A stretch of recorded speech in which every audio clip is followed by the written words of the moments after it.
तब हमने शुरू में फाइल टाइप्स डिस्कस किया था. सो वी डिस्कस कि फाइल टाइप्स जो है आपके पास वो दो हैं. आपके पास टेक्स्ट फाइल्स हैं और आपके पास बाइनरी फाइल्स हैं, right.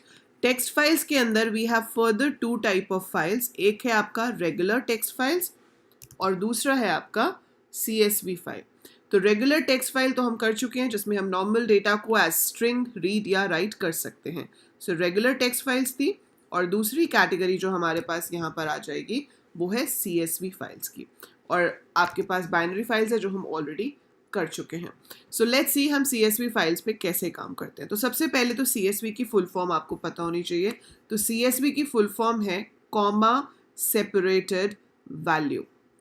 So what do we mean by comma separated value?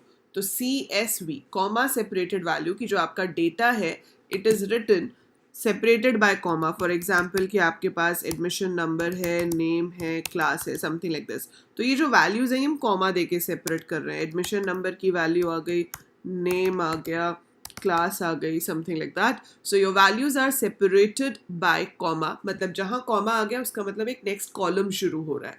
तो एक रो में एक रिकॉर्ड की वैल्यूज होंगी और जहाँ कॉमा आ गया it is dividing. The comma is basically dividing your data into different number of columns, right. अब ये ज़रूरी नहीं है कि हमेशा डेलिमिटर कॉमा ही हो. जैसे TSV फाइल्स भी होती हैं, टैब सेपरेटेड वैल्यूज़. तो अगर हम वैल्यूज़ के बीच में टैब देंगे तो वो TSV हो जाएगी, टैब सेपरेटेड वैल्यूज़. आप दूसरे सिंबल भी यूज़ कर सकते हो, बट आपके सिलेबस में सिर्फ CSV है, that is comma separated values. In files को हम डायरेक्टली रीड करके देख पाएंगे, जैसे कि हम टेक्स्ट फाइल्स को रीड करके देख सकते हैं. सिर्फ बाइनरी फाइल ऐसी है जिसको आप सिर्फ पाइथन प्रोग्राम से ही प्रॉपरली रीड कर सकते हो, अदरवाइज वो रीडेबल फॉर्मेट में नहीं होती. बट चाहे रेगुलर टेक्स्ट फाइल हो, चाहे आपकी CSV फाइल हो, we can open it, we can view it properly. ठीक है जी. तो चलिए देखते हैं काम कैसे करना है. तो सबसे पहले तो यहाँ पर इम्पोर्ट होगा CSV. केस स्टडी क्वेश्चंस में ये क्वेश्चन आ जाता है कि बताओ फर्स्ट लाइन में क्या लिखना है. तो उसमें ध्यान रखना है कि आप इम्पोर्ट CSV जब लिखोगे तो CSV has to be in small letters. ना तो फर्स्ट C कैपिटल होगा, ना ही पूरा CSV कैपिटल होगा. It has to be all small. So import CSV. अब वही काम जो हमने लास्ट लेक्चर में बाइनरी फाइल्स के साथ किया था कि हमने एक एम्प्लॉय का डेटा रीड किया था और उसको हम राइट करा रहे थे फाइल के अंदर, राइट. सो हम क्या करेंगे, बिल्कुल वही काम यहाँ पर करेंगे. We will be reading the employ data. So ये जो पार्ट था मेरा जिसमें मैंने यूज़र से डेटा को इनपुट करवाया था वो तो सेम ही होगा. तो अगर आप यहाँ पर ऐड एम्प करते हो ताकि आप उसके अंदर एक एम्प्लॉय को ऐड कर सको, so this code is similar. आपने एम्प्लॉय का ID पूछा, नाम पूछा, सैलरी पूछी, जॉब पूछ ली, ठीक है, उसको एक लिस्ट में पुट कर दिया. अब आप इसको राइट करना चाहते हो एक CSV फाइल के अंदर. What are the steps? So first step is to open the file. So file को हम ओपन करेंगे. अब इसकी एक्सटेंशन जो होगी वो CSV होगी. सो एम्प्स या जो भी नाम आपको रखना है फाइल का वो आप रख सकते हो, but the extension you should take is .csv. तो जो CSV फाइल्स होती हैं उसको आप टेक्स्ट मोड में तो ओपन करके देख ही सकते हो, इसके अलावा आप उसको माइक्रोसॉफ्ट एक्सेल में भी ओपन करके देख सकते हो, तो वो आपको प्रॉपर स्प्रेडशीट की फॉर्म में उसको दिखा देगा. Mode as you can see आपके पास ये सिंटेक्स आ रहा है. तो सिंटेक्स में मोड जो है वो बाय डिफ़ॉल्ट R होता है, हमें पता है, हमने टेक्स्ट फाइल के टाइम पे भी किया था. बफरिंग इज़ -1, मतलब बाय डिफ़ॉल्ट बफरिंग नहीं होती है. आप चाहो तो बफरिंग कर सकते हो. बफरिंग का मतलब होता है buffer is basically a reserved memory space. तो अगर आप रैम में पहले कुछ डेटा रखना चाहते हो और फिर बाद में चाहते हो एक ही बार राइट हो, तो हम बफरिंग यूज़ कर सकते हैं, अदरवाइज इट्स नॉट रिक्वायर्ड. ठीक है. सो यहाँ पर हम क्या करेंगे, वी विल बी राइटिंग, जैसे यहाँ पे न्यू लाइन इनिशियली नन है, कुछ लोग न्यू लाइन में \n दे देते हैं कि जब भी नेक्स्ट लाइन राइट हो तो we should leave a line over there. पर आपको ये सब में से कुछ भी लिखने की ज़रूरत नहीं है, आपको सिर्फ क्या लिखने की ज़रूरत है, मोड. तो आप मोड में जाकर क्या करेंगे, W. अगर आप पहली बार फाइल खोल रहे हो और राइट मोड में खुल रही है, आप चाहते हो कि पुरानी फाइल इरेज हो जाए तो W. और अगर आप चाहते हो कि भाई पुराने जो रिकॉर्ड्स हैं वो रहें और मैं नए रिकॉर्ड्स और ऐड कर सकूँ, so I will take append mode. So this is the same thing, बिल्कुल वही चीज़ है जो आप पहले वाली फाइल्स में करते आ रहे हो. और इसमें जैसे बाइनरी में था कि साथ में B लगा देते हैं, RB, WB, AB to indicate कि we have to work on the binary files. यहाँ पर ऐसा कुछ नहीं है, यहाँ पर आपके पास मोड वही रहेंगे RWA, कोई एक्स्ट्रा लेटर आपको नहीं लगाना है. So f is equal to open mpes.csv, mode is equal to a. चलिए जी, ठीक है. Now what? Now we have to create a writer. CSV writer आपको क्रिएट करना पड़ता है. उसका नाम आप कुछ भी दे दो. This is just a variable name और object name, whatever you write है. मैंने CW लिख दिया. अब आप लिखेंगे CSV which is name of your module, and then you have to write a predefined method that is writer, csv.writer, and bracket में आप पास करोगे अपने फाइल ऑब्जेक्ट को. तो CW is equal to csv.writer f. So we have to create this writer first, और उसके बाद आप CW.write row. So दो फंक्शंस हैं हमारे पास. अब एक write row है और एक हमारे पास write rows है. तो यहाँ पर मैंने write row किया and after that I close the file. So जब आपका काम हो जाए तो आपको फाइल क्लोज करनी है. तो देखो डेटा इनपुट का कोड तो सेम ही है, इसमें तो कोई चेंज नहीं हुआ है ना. अब ये 4 लाइंस हैं जिसकी हेल्प से आपने उस लिस्ट को राइट कराया. कहाँ पर? CSV फाइल में. क्या लाइंस हैं वो 4? पहली, आप अपनी फाइल को ओपन करेंगे राइट या अपेंड मोड में, तभी हम उसमें राइट कर पाएंगे. So we'll open the file in write or append mode. Then you have to create the writer. That is the second step. Third step में जो लिस्ट थी उसको हमने फाइल में राइट करा दिया, और चौथे स्टेप में फाइल को हमने क्लोज कर दिया, तो सो दैट कि जो भी रैम में चेंजेस हुए हैं वो आपकी हार्ड डिस्क में सेव हो जाए. So this is what you have to do. और अब आप यहाँ पर इसको जनरल बनाना चाहते हो तो आप यूज़र से पूछ सकते हो, वही सेम चीज़ जो मैंने वहाँ पे की थी. Enter how many employees to add. तो हमें कितने एम्प्लॉयज़ ऐड करने हैं वो हमने पूछ लिया. And then we'll have like for I in range n, we will be calling this method. So for I in range n, I will call add m. So मैंने इसको सेव किया CSVM के नाम से, और मैं इसको कर देती हूँ रन. ठीक है, मैंने इसको रन कर दिया. Bracket was never closed. So which bracket? अच्छा, यहाँ पर. सो एक ब्रैकेट हमारी कम क्लोज हुई थी, सो हमने क्लोज कर दी है. And we run it again. So number of employees to add is 3, employee ID is 11, employee name is Ankur, salary is 60,000, job is executive, then employee ID is 19, name is Parul, salary is 1,20,000, job title is programmer, employee ID 16, name is Sarthak, salary is 80,000, salesman. That's it. 3 employees are added. अब अगर मैं आपको जाकर दिखाऊं यहाँ documents में, और आप इधर जाओगे और यहाँ पर देखोगे emps.csv आ रहा है, और आप इस आइकन को अगर ध्यान से देखो तो ये माइक्रोसॉफ्ट एक्सेल के आइकन के साथ आ रहा है. मतलब आपका ऑपरेटिंग सिस्टम उसको आइडेंटिफाई कर लेता है कि this file can be opened in Excel, but I am going to open it in text edit.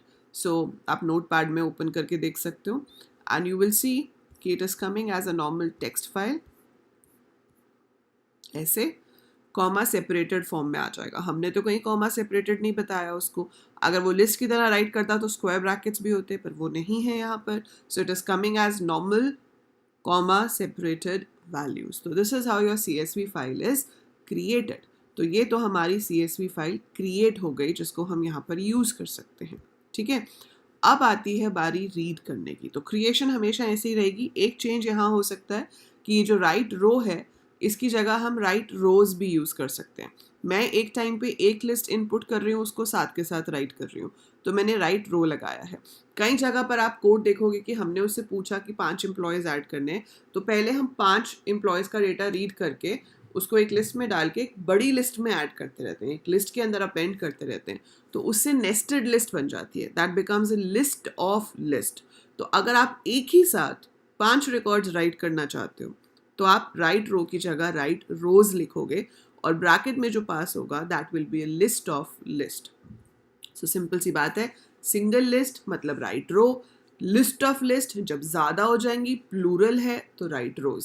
So singular के लिए रो है, प्लूरल के लिए राइट रोज है. It's that easy. Okay, so write row, write rows, ठीक है। अब आप यहाँ से फेच करके देखना चाहते हो, तो आपने यहाँ पर बना दिया शो एम्प। अब शो एम्प में ऑब्वियस सी बात है कि फाइल जो है वो रीड मोड में ओपन होगी, सो तभी हम उसमें से रीड कर पाएंगे और शो कर पाएंगे। हम मोड नहीं भी लिखेंगे तो default is read, but I just write it. So हमने फाइल को यहाँ पर ओपन कर लिया रीड मोड में। अब जैसे वहाँ पे राइटर बनाया था, यहाँ पे रीडर बनाना पड़ता है। So we will be writing this line, कुछ भी नाम दे दो, मैंने CR लिखा है, आप कोई भी नाम लिख सकते हो, इज इक्वल टू csv.reader और ब्रैकेट में आपने फाइल का नाम दे दिया। So f is equal to open mpes.csv, r cr is equal to csv.reader f। तो आपके पास जो है वो फाइल आपकी रीड होकर आ गई है। अब उसमें से डेटा निकालने के लिए आप यहाँ पर कुछ भी वेरिएबल ले सकते हो, like for row in CR we have to use this traversal loop to get the values, ठीक है, और कोई तरीका नहीं है। सो फॉर कोई भी वेरिएबल का नाम in CR and then you can print, so it will be reading it as a list। आप इसको प्रिंट करा दो, एंड में जाकर हम फाइल को क्लोज कर देते हैं, और यहाँ पर हम फाइल को क्लोज करने के बाद जो हमारा फंक्शन है उसको कॉल कर लेते हैं, ठीक है जी। अब मैं इसको रन करती हूँ, मैं कहती हूँ मुझे कोई नया एम्प्लॉय ऐड नहीं करना, सो I say 0 and these are my 3 records which I have got. अब अगर आप यहाँ थोड़ा ध्यान से देखोगे और अगर आप कल वाले प्रोग्राम को रिकॉल करोगे तो उसमें भी लिस्ट शो हुई थी बाइनरी फाइल में, लेकिन ये सारी वैल्यूज कोट्स में नहीं थी, है ना। यहाँ पर आपके पास लिस्ट के अंदर जितनी भी वैल्यूज हैं ऑल आर इन कोट्स। ये एक मेजर डिफरेंस है जब हम बाइनरी फाइल से रीड करते हैं या हम उसको रीड करते हैं फ्रॉम द CSV फाइल। ये बाइनरी फाइल वाला प्रोग्राम है जो मैंने कल आपको कराया था। अब मैं इसको अगर रन करती हूँ और मैं इसके अंदर कहती हूँ मुझे 0 एम्प्लॉयज़ ऐड करने हैं, so it's showing me the employees, but you can clearly see कि एम्प्लॉय आईडी के साइड पे कोट्स नहीं है, नेम पे हैं, यहाँ पर कोट्स नहीं है, जॉब पर हैं, पर यहाँ सब में कोट्स हैं। क्यों? क्योंकि CSV file is a text file. तो CSV फाइल एक टेक्स्ट फाइल है, उसमें से जो भी रीड होकर आएगा वो एक स्ट्रिंग की फॉर्म में ही आएगा। So what it returns is, जो ये आ रहा है that is a list of strings. So list of strings वो आपको शो कर रहा है। अगर आप यहाँ पर कंडीशन लगाना चाहते हो कि भाई जिनकी सैलरी 1 लाख से ज़्यादा है सिर्फ उन्हीं को शो करो, तो आप यहाँ पर कंडीशन लगा सकते हो कि if row 2 is greater than 1 lakh, है ना, then only it should show it. अगर ऐसा है सिर्फ तभी शो होना चाहिए। सो सिर्फ तभी शो होना चाहिए से क्या होगा यहाँ पर, अब आप यहाँ पे लिख रहे हो enter how many employees to add, I say 0, but what is it showing, it is showing an error. क्या कह रहा है, not supported between instances of str and int, कि भाई जो आप वैल्यू चेक करा रहे हो उसमें से जो रो 2 है वो तो स्ट्रिंग है और आप उसको कंपेयर करा रहे हो इंटीजर के साथ, जो कि नहीं हो सकता, डेटा टाइप ही मैच नहीं करता है। तो वहाँ पर हमें इसका टाइप चेंज कराना पड़ेगा। मुझे इसमें लिखना पड़ेगा int रो 2, ताकि वो उसको इंटीजर में कन्वर्ट करे और उसके बाद वो चेंजेस को रिफ्लेक्ट करेगा जो भी आपके पास कंडीशन से मैच होंगे।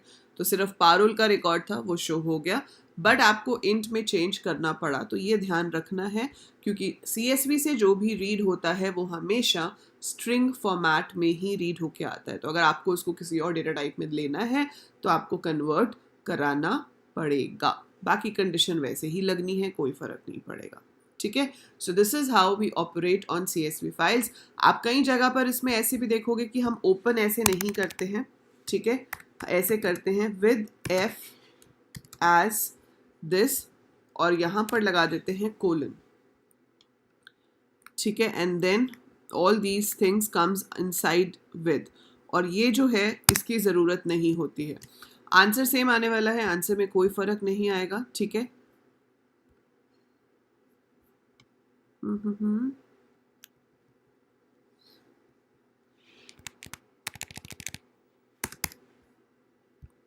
एज एफ, ठीक है। सो इसमें आपके पास सिर्फ इतना होता है कि जब हम विद से किसी फाइल को ओपन करते हैं तो उसमें क्लोज करने की ज़रूरत नहीं होती। If a file is opened with keyword तो वो अपने आप ऑटोमेटिकली जब काम ख़त्म होता है तो फाइल को क्लोज कर देता है। We don't have to close the file, ठीक है. So that is the benefit of writing it. Open पहले आएगा, एज एफ बाद में आएगा. So this is how you can write it. But आप दूसरे तरीके से भी कर सकते हो. Both will be treated as correct. तो ऐसे करो या जैसे पहले लिखा था.